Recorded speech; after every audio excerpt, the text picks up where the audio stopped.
Hi friends, welcome to my kitchen. நாம் இன்றைக்கி onion pakoda செய்கிறது எப்படின்னு பார்த்துடலாம். அதுவும் நம்ம போய் கடையில் வாங்குவோம்ல, நல்லா மொறுன்னு அந்த மாதிரி எப்படி சூப்பராக செய்கிறதுன்னு பார்த்துடலாம். அதுக்கு முன்னாடி நீங்கள் நம்ம சேனலுக்கு புதுசாக இருந்தால் கீழே இருக்க ரெட் கலர் சப்ஸ்கிரைப் பட்டனை கிளிக் பண்ணிட்டு பக்கத்துலேயே பெல் ஐக்கான் இருக்கும், அதையும் கிளிக் பண்ணிடுங்க. அதே மாதிரி வீடியோ லாஸ்ட் வரையும் பாருங்கள். வீடியோ பிடிச்சிருந்தால் லைக் பண்ணுங்கள், ஷேர் பண்ணுங்கள். வாங்க வீடியோக்குள்ளே போகலாம். இப்போ சமையலுக்கு தேவையான பொருட்கள் என்னென்னு பார்த்துடலாம். ஃபஸ்ட்டு கடல மாவு ஒரு 1/4 கிலோ எடுத்துக்கோங்க. அடுத்ததாக சின்ன வெங்காயம் ஒரு 150 கிராம் எடுத்துக்கோங்க. அடுத்ததாக பச்சரிசி மாவு ஒரு 50 கிராம் நல்லா மொறுன்னு வரத்துக்கு. அடுத்ததாக கருவேப்பிலை, அதுக்கப்புறம் கொஞ்சமாக புதினா தழை எடுத்துக்கலாம். இது கூடவே 2 டீஸ்பூன் சோம்பு எடுத்துக்கோங்க. அடுத்ததாக தேவையான அளவு உப்பு, சோடா உப்பு, பச்சை மிளகாய், அது கூடவே இஞ்சி பூண்டு சின்ன நறுக்கி வச்சுக்கோங்க. இது கூடவே பெருங்காயத்தூள் சேர்த்துக்கலாம். அவ்வளோதான். இப்போ வாங்க எப்படி சமைக்கிறதுன்னு பார்த்துடலாம்.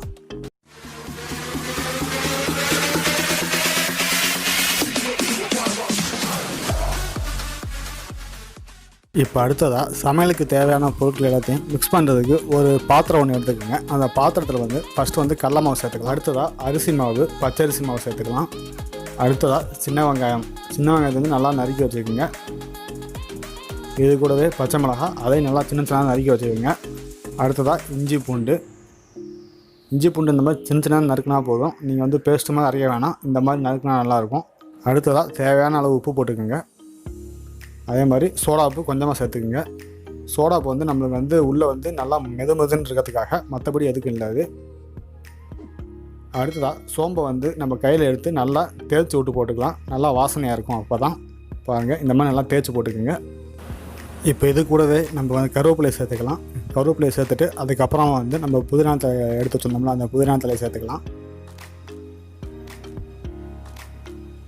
அடுத்ததாக தேவையான அளவு எண்ணெய் ஊற்றிக்கிங்க. எண்ணெய் ஊற்றி நல்லா பிசைஞ்சிக்கோங்க. ஒரு 2 ஸ்பூன் போதும் எண்ணெய்.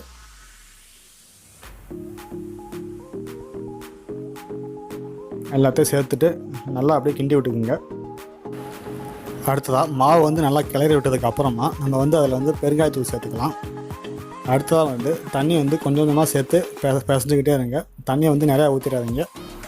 தண்ணி நிறையா ஊற்றிட்டிங்கன்னா அவ்வளோதான், எண்ணெயை நல்லா குடிச்சிடும். அதனால தண்ணி கரெக்டாக ஊற்றிக்கிங்க. அவ்வளோதான். இந்த மாதிரி பிசைஞ்சிக்கோங்க மாவை ரொம்ப கெட்டியாக பிசையாமல் இந்த மாதிரி லைட்டாக இருந்தால் போதும். அப்போ தான் நம்ம எண்ணெயில் அப்படியே ஊற்றி விட முடியும். அவ்வளோதான், மாவு ரெடி ஆகிடுச்சு. அடுத்ததாக நம்ம ஸ்டவ்வில் கடாயை வச்சு ஹீட் பண்ணிட்டு எண்ணெயை நல்லா ஃபுல்லாக ஊற்றிக்கோங்க. எண்ணெய் நம்ம பக்கோடா போட்டு முங்குற அளவு இருக்கணும் எண்ணெய். அந்த மாதிரி பார்த்துக்கிங்க. அவ்வளோதான். எண்ணெய் நல்லா காயணும். எண்ணெய் காஞ்சிருச்சானு ஒரு சின்ன பீஸை போட்டு செக் பண்ணி பாருங்கள். உள்ளே போட்டோம் மேலே வந்துருச்சுன்னா நல்லா எண்ணெய் காஞ்சிருச்சுன்னு அர்த்தம். அதுக்கப்புறம் மாவு நம்ம இந்த மாதிரி கொஞ்சம் கொஞ்சமாக பிச்சு விட்டுக்கலாம். மொத்தமாக போட்டுறாதீங்க. மொத்தமாக போட்டால் நம்மளுக்கு வேகாது. கடையில் அப்படி மொத்தமாக போடுவாங்க. நல்லா பெரிய வடைச்சட்டியாக இருக்கும், அதனால் வேகமாக வேகும். அவங்களுக்கு நம்ம சின்ன வடைச்சட்டி தான் யூஸ் பண்ணுறோம். அதனால் கொஞ்சம் கொஞ்சமாக போட்டு யூஸ் பண்ணிக்கலாம். அவ்வளோதான். பக்கோடா 2 பக்கம் நல்லா திருப்பி விடுங்க. நல்லா வேகட்டும். எண்ணெய் கரெக்டாக பார்த்துக்குங்க. பக்கோடா நல்லா முங்குற அளவு இருக்கணும் எண்ணெய். அப்போ தான் வேகமாக அவங்களுக்கு வெந்துடும்.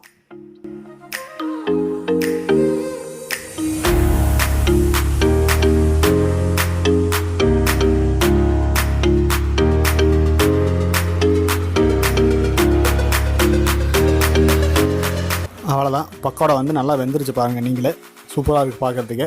நல்லா மொறுன்னு கிறிஸ்பியாக இருக்க மாதிரி இருக்குது. இதே மாதிரி நீங்களே வீட்டில் செஞ்சு ட்ரை பண்ணுங்கள். சூப்பராக இருக்கும் பாருங்கள். இப்போ பக்கோடா நான் உங்களுக்கு பிச்சு காமிக்கிறேன் எப்படி இருக்குன்னு